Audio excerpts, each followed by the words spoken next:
A continuación, vamos a escuchar a la máster Liz Carolina Ríos. Nos va a comentar acerca de microorganismos y elaboración de bebidas. Ella es licenciada en Ciencia y Tecnología de Alimentos, egresada de la Facultad de Ciencias Químicas de la Universidad Nacional de Asunción. Tiene posgrado en Mejora de Gestión y Eficiencia en la Productividad y Calidad para la Pymes a nivel Mercosur, becada por la Agencia de Cooperación Internacional Japonesa JICA. También cuenta con un máster en Biotecnología en Alimentos. Es docente de la Facultad de Ciencias Químicas de la carrera de la Licenciatura en Ciencia y Tecnología de los Alimentos.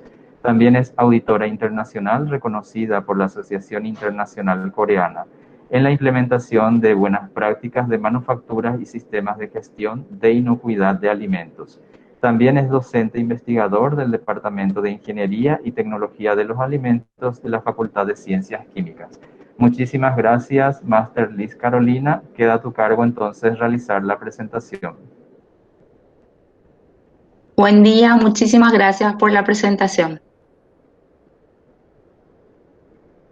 Buen día para todos. Antes que nada, muchísimas gracias por estar aquí. El tema que hoy nos trae, justamente de manera, por el tiempo, por el corto tiempo que tenemos, vamos a enfocar a una de las bebidas autóctonas del Paraguay, que es la caña paraguaya, y vamos a hablar un poco de la Saccharomyces cerevisiae. Mi nombre es Liz Ríos y como explicó ya el profesor, soy docente de la Facultad de Ciencias Químicas.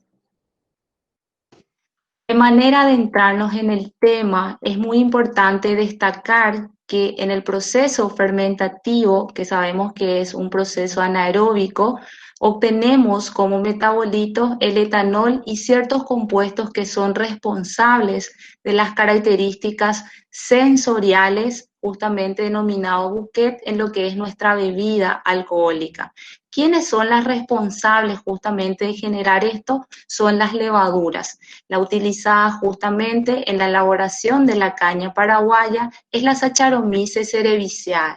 De manera a que sea óptimo esta etapa y eficiente, debemos proveerle justamente las condiciones óptimas para que justamente se pueda producir el etanol, el dióxido de carbono y otros compuestos como ésteres, aldehídos, que son responsables, como hablamos, del aroma y sabor buscado en esta bebida. Las bebidas destiladas son el resultado de un proceso de separación física mediante la aplicación de calor que nos permite justamente obtener el etanol, o sea, separar este compuesto deseado del resto de los componentes presentes en ese líquido obtenido por fermentación. La caña paraguaya es una bebida destilada autóctona del Paraguay que se obtiene del líquido fermentado. Ese líquido fermentado se denomina guarapo. Es preparado exclusivamente de la miel de caña de azúcar, conocido como sirope, cuya graduación alcohólica no debe sobrepasar el 71% en volumen a 20 grados centígrados. Es por ello que esta primera etapa de la exposición vamos a conocer qué factores nutricionales necesita esta levadura para justamente darle las condiciones óptimas durante la etapa fermentativa para la obtención de la caña paraguaya. Recordemos un poquitito, como ya hacía mención, la levadura utilizada es la Saccharomyces cerevisiae. Recordemos un poco que este vocablo deriva justamente de sácharo, que es azúcar, myces, hongo, y cerevisiae, que proviene de cerveza. Es un microorganismo considerado justamente con las siglas GRAS, que significan justamente en inglés que son seguras para poder utilizarla en la elaboración de los alimentos. Sabemos que es heterotrofa y que obtiene su energía a partir justamente de las exosas y tiene una alta capacidad fermentativa.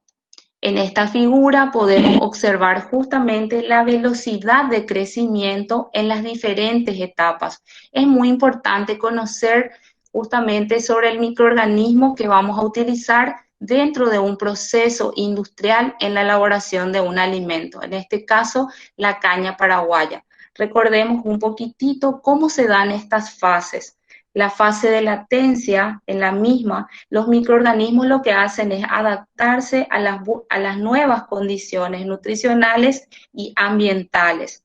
En la fase exponencial, las células se multiplican a la máxima velocidad. En la fase estacionaria, la velocidad de crecimiento de los microorganismos es igual a la velocidad de muerte. Se dice que se llega a un equilibrio celular. Y la fase de sedimentación es cuando ya tenemos unas carencias justamente de nutrientes, lo que genera justamente la muerte de las células. Es por ello que es muy importante que sepamos, como habíamos dicho, los requerimientos que necesita esa levadura. Otra parte muy importante en la elaboración de esta bebida es la materia prima sobre la cual vamos a trabajar. En este caso es la miel de caña de azúcar, como decíamos al inicio por definición, que es conocida como sirope. ¿Qué es la miel de caña de azúcar? Es el producto que justamente obtenemos de color verde de la caña de azúcar. ¿Cómo se extiende? Justamente a través de una molienda por un proceso denominado trapiche, que es el equipo. Ese jugo es sometido justamente a una cocción en unas pailas abiertas de manera a lograr justamente la concentración adecuada, o sea, eliminar el contenido de agua presente. Esa miel de caña de azúcar tiene una composición que va un 60% de sólidos que está formado por sacarosa, glucosa y fructosa, por un componente también orgánico que son las vitaminas, la parte de aminoácidos, proteínas que son esenciales también para nuestro proceso fermentativo y una fracción mineral de metales y no metales muy importantes dentro del proceso, entre las que podemos citar sodio, potasio, magnesio, cobalto, níquel, plomo, entre otros. Y surge aquí justamente algo muy importante que como profesionales del ramo tenemos que preguntarnos: ¿qué necesita la Saccharomyces cerevisiae para que justamente esta etapa del proceso fermentativo sea el adecuado? Y empezamos justamente por los requerimientos nutricionales. Por un lado está el nitrógeno, que es un elemento esencial dentro de la etapa fermentativa. La misma ayuda justamente a un aumento de la multiplicación celular, aumenta la cinética de la fermentación alcohólica, favorece la formación de compuestos aromáticos y evita la formación de compuestos sulfurados.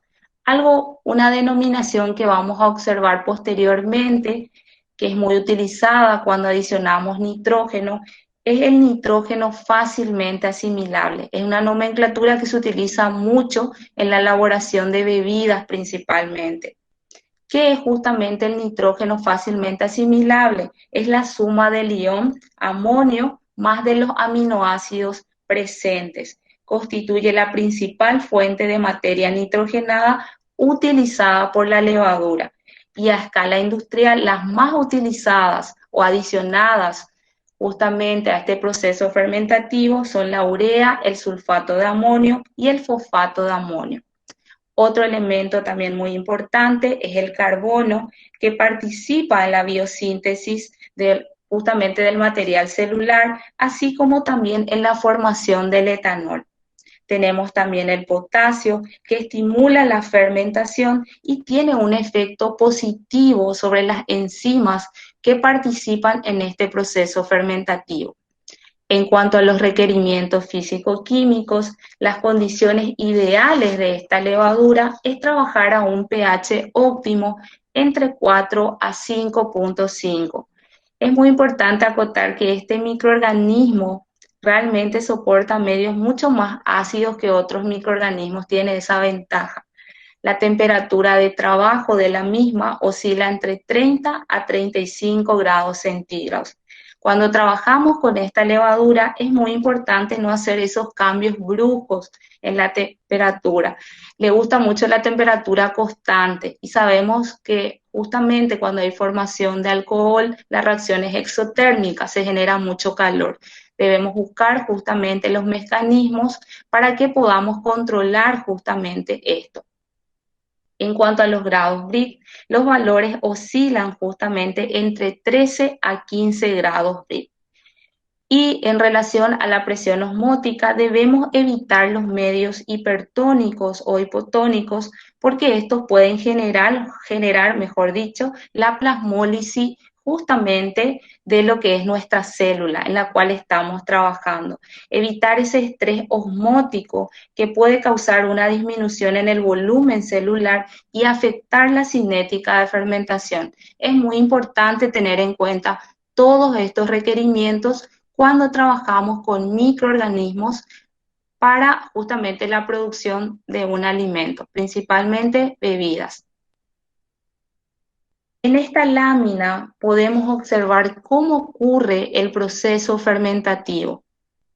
La mayoría, creo que las personas que estamos aquí conocemos, se utiliza como materia prima. Generalmente a esta levadura lo primero que utiliza son las hexosas, la glucosa, que por medio de un proceso de glucólisis obtenemos moléculas de piruvato, que por acción de la enzima piruvato descarboxilasa obtenemos el acetaldehído.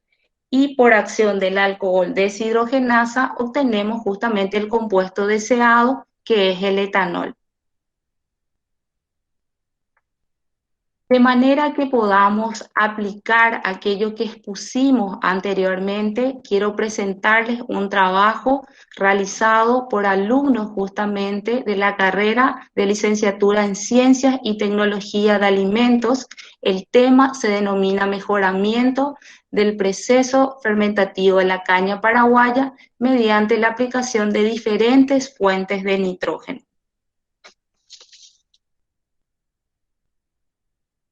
Este estudio se basó, como mencionábamos anteriormente, en la adición de sales. Las sales utilizadas en este caso fueron sulfato de amonio y urea como fuentes de nitrógeno en el proceso fermentativo de la caña paraguaya. Esta lámina nos muestra el plan de trabajo ejecutado.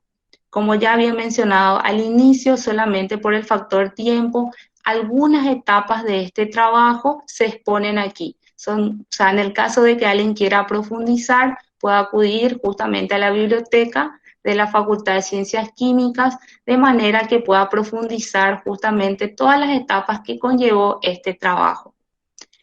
En esta lámina se observa, por un lado, qué es lo que realmente se hizo como primera medida: definir la concentración de nitrógeno fácilmente asimilable en la loja. ¿Qué es la loja? Es la terminología que se le da justamente a la dilución de la miel de caña de azúcar sirope con agua potable, ¿sí? Entonces lo que nosotros hacemos aquí es determinar cuánto nitrógeno tiene disponible la levadura para que el proceso fermentativo sea adecuado.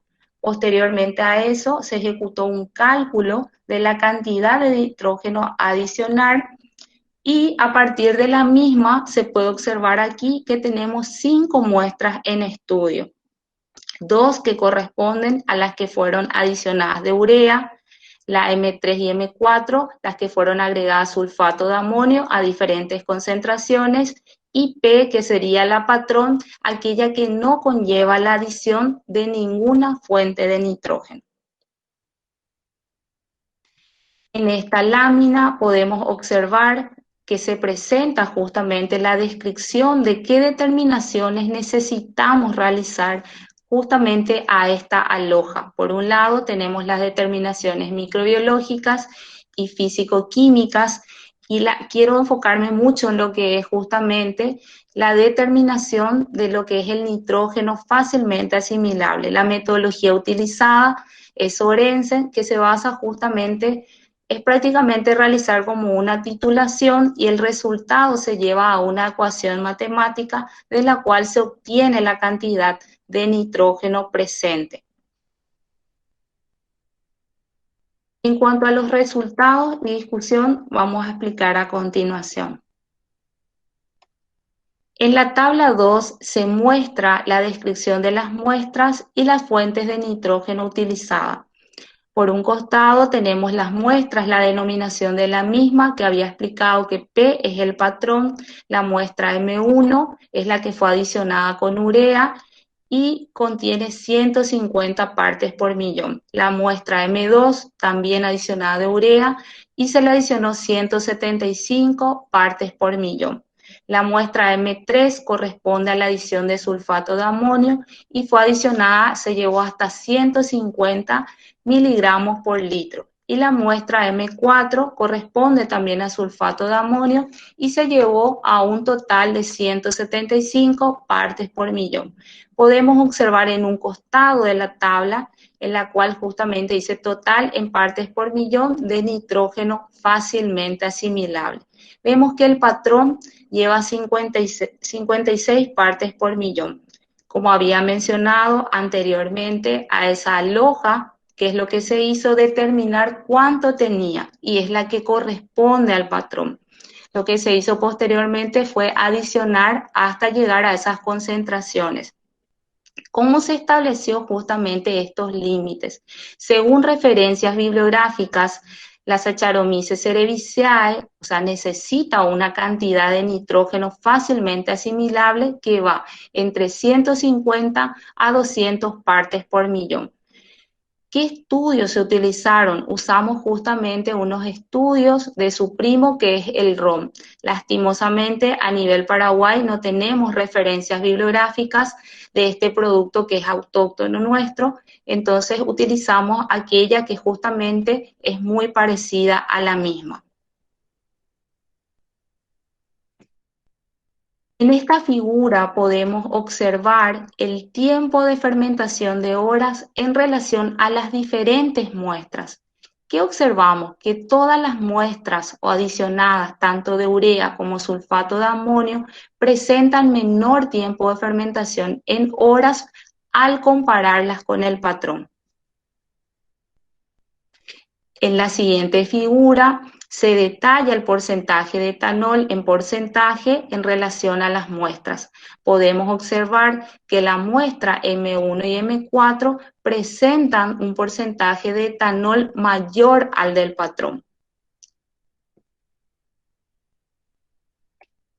En esta tabla justamente podemos observar que debido justamente a las preguntas, a las hipótesis que fueron, mejor dicho, establecidas en el trabajo de investigación, aquellas que obtenían mayor, por decir, mayor porcentaje de etanol y menor tiempo fermentativo, serían las muestras seleccionadas para llevarla a la etapa justamente de maduración y posteriormente hacer unos estudios. Aquí, por eso, en esta tabla se observa que fueron seleccionadas la muestra M1 y M4, se detalla el tiempo de fermentación, el porcentaje de etanol y se compara con otros estudios justamente realizados ya en el año 2000 y 2012 que tienen la denominación de A, B y C, que utilizaron justamente las mismas fuentes de nitrógeno, pero ejecutadas justamente en el rom. Además, en este trabajo se aplicó justamente un análisis de varianza ANOVA de manera a poder justamente validar los resultados obtenidos y observar si existían diferencias significativas para un nivel de confianza del 95%. También en las mismas, los resultados fueron que las muestras M1 y M4 presentaban diferencias significativas al compararlas con el patrón. Como resultado, podemos decir, como conclusiones de este trabajo, se logró justamente el objetivo de este trabajo, que es mejorar el proceso fermentativo de la caña paraguaya mediante la aplicación de diferentes sales, como dijimos justamente, fuentes de nitrógeno. Las muestras M1 y M4 presentaron mayor porcentaje de alcohol al compararlas con la muestra patrón. Se consiguió mejorar el tiempo de fermentación en todas las muestras adicionadas de sales de fuente de nitrógeno al compararlas con el patrón. Espero que haya sido de mucha ayuda esta exposición. Muchísimas gracias por la atención. Muchísimas gracias, Master Liz Carolina. No sé si tienen alguna consulta. ¿Qué diferencia hay entre la caña paraguaya y el ron? Dice, es la primera Sí, parte. que la caña paraguaya solamente se puede preparar de la miel de caña de azúcar denominada sirope. En cambio, un ron se puede preparar de una melaza, de una miel o de un subproducto de la caña paraguaya. Es por decir, valga la redundancia, que nuestro producto es mucho más original en cuanto al proceso de elaboración.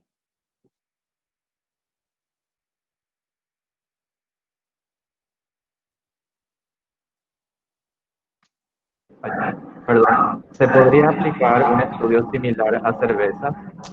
Sí, lo que se tendría que hacer, como habíamos dicho, es una caracterización justamente ya del líquido que vas a utilizar en tu proceso fermentativo, ver cuánto nitrógeno tenés y a partir de la misma buscar bibliográficas porque ahí vas a trabajar con un producto solamente de fermentación. Recordemos que la bebida, en el caso de lo que es la caña paraguaya, es un producto de destilación. Entonces es muy importante y estás utilizando también otra matriz que generalmente es la cebada y lleva adjuntos que pueden ser maíz o arroz o otros. Entonces sería muy bueno que puedas caracterizar y posteriormente definir. Claro que lo podrías realizar.